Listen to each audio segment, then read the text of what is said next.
ఆయన మాజీ మంత్రి గతంలో చంద్రబాబుతో కలిసి మంత్రిగాను పనిచేశారు. అధికారం కోల్పోవడంతో వైసీపీలో చేరారు.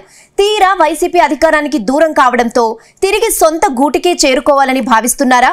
మరి ఆయనకు చంద్రబాబు గ్రీన్ సిగ్నల్ ఇస్తారా లేదంటే నో చెప్తారా?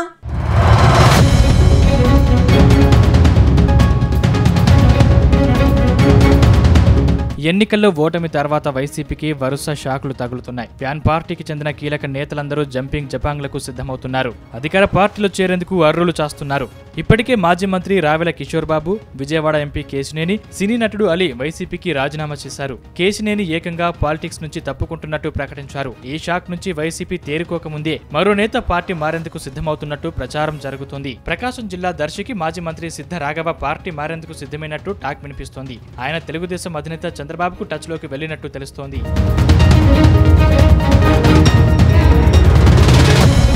గత అసెంబ్లీ ఎన్నికల్లో వైసీపీకి కోలుకోలేని దెబ్బ తగిలింది. రాష్ట్ర వ్యాప్తంగా 175 అసెంబ్లీ నియోజకవర్గాల్లో పోటీ చేస్తే ఆ పార్టీకి దక్కింది కేవలం 11 సీట్లు మాత్రమే. రెండోసారి ముఖ్యమంత్రి అయ్యి రాష్ట్రంలో చక్రం తిప్పుదామని భావించిన జగన్ కు ఆ అవకాశమే లేకుండా పోయింది. అటు 11 సీట్లలో మాత్రమే విజయం సాధించి ప్రతిపక్ష హోదా కూడా సాధించలేకపోయింది వైసీపీ.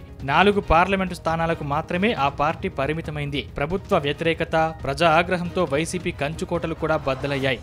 వైసీపీ ఘోర ఓటమితో ఆ పార్టీలో గెలిచిన ప్రజాప్రతినిధులు ఎంతమంది ఉంటారో అని అనుమానం కలుగుతోంది. ఫ్యాన్ పార్టీ అధికారం కోల్పోవడంతో చాలా మంది నాయకులు పార్టీ మారేందుకు చూస్తున్నారని తెలుస్తోంది.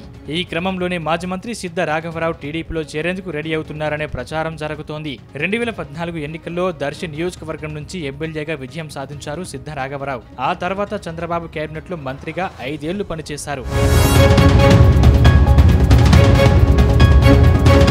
ఇక 2019 ఎన్నికల్లో సిద్ధ రాఘవరావును టీడీపీ హైకమాండ్ ఒంగోలు పార్లమెంటుకు ఎంపీ అభ్యర్థిగా పోటీ చేయించింది. అయితే అక్కడ సిద్ధ రాఘవరావు ఎంపీగా గెలవలేదు. అటు రాష్ట్రంలో వైసీపీ ప్రభుత్వం అధికారంలోకి రావడంతో సిద్ధ రాఘవరావు అధికార పార్టీ వైసీపీలో చేరిపోయారు. అలా 5 ఏళ్ల పాటు అధికార పార్టీలో కొనసాగారు. చివరకు 2024 ఎన్నికల్లో దర్శి టికెట్ ఆశించిన సిద్ధకు జగన్ టికెట్ ఇవ్వలేదు. జగన్ సూచనతో టికెట్ దక్కకపోయినా ఆయన వైసీపీలో కొనసాగారు. అయితే ఎన్నికల్లో ఓడిపోవడంతో తిరిగి తన సొంత గూటికి చేరుకోవడానికి ఆయన ప్రయత్నాలు మొదలుపెట్టినట్టు తెలుస్తోంది.